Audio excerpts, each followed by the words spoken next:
আমাদের এলাকা সুন্দরবনের তীরবর্তী এলাকা। এখানে প্রায় সময় বাঘ এসে মানুষকে ধরে নিয়ে যায়। কোনো ব্যক্তিকে বাঘে ধরে নিয়ে গেলে তার স্ত্রীকে বাঘ বিধবা বলা হয়।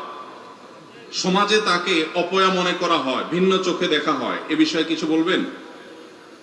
ভাইরা আমার, এটা নতুন একটি টার্ম, নতুন একটা নামের সাথে আমরা পরিচয় হলাম।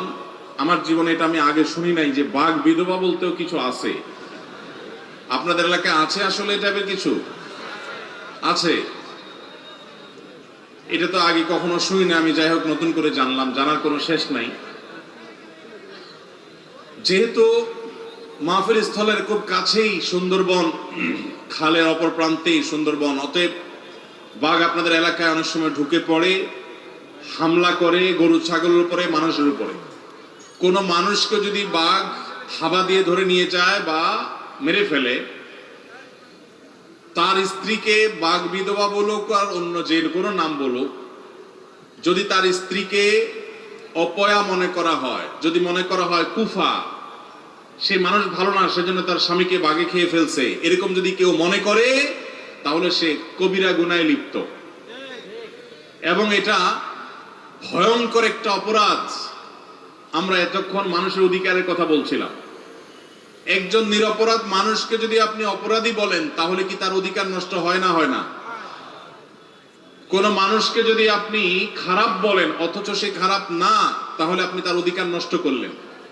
আপনার এই অপরাধ হাজার হাজার তাসবিহ তাহলিল করলেও, লক্ষ লক্ষ বার সুবহানাল্লাহ আলহামদুলিল্লাহ বললেও এই অপরাধ মোচন হবে না, এই পাপ মোচন হবে না, যতদিন পর্যন্ত যাকে কষ্ট দিয়েছেন, যার প্রতি জুলুম করেছেন, তিনি মাফ না করবেন। ভাইরা আমার, একজন নারী, একজন মহিলা তার স্বামীকে যদি বাগে থাবা দিয়ে নিয়ে যায় বা মেরে ফেলে, তার জীবনের সবচাইতে বেদনাদায়ক অধ্যায় এটা।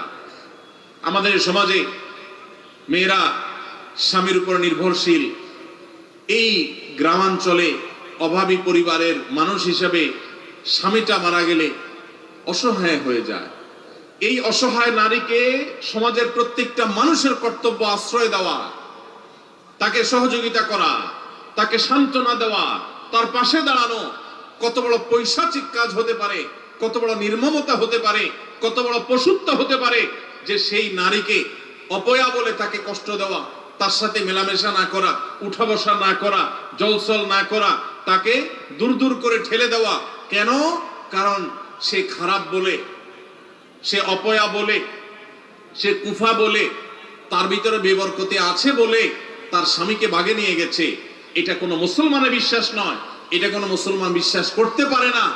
বিপদ আপদ আসে কার তরফ থেকে? মনে রাখবেন, নবী করিম সাল্লাল্লাহু আলাইহি সাল্লাম বলেছেন, আশাদ্দুন নাসে বালাআন আল আমবিয়া সুম্মাল আমসালু ফাল আমসাল। জীবনের সবচেয়ে বেশি বিপদ এসেছে কাদের জীবনে? নবী রাসূলদের জীবনে। নবী রাসূলদের জীবনে যত বিপদ এসেছে, এত বিপদ কোনোদিন কারোর জীবনে আসে নাই, আসবেও না। যার জীবনে যত বিপদ আসে, সে আল্লাহর তত প্রিয় পাত্র হওয়ার আলামত যদি সে ঈমানদার হয়, নেক আমলকারী হয়। কারণ নবী করিম সাল্লাল্লাহু আলাইহি সাল্লামের আরেকটি হাদিস আছে, সুনানে তিরমিজিতে বর্ণিত হয়েছে, তিনি বলেছেন, ইন্নাল্লাহা ইযা আহাব্বা কওমান ইবতালাহুম।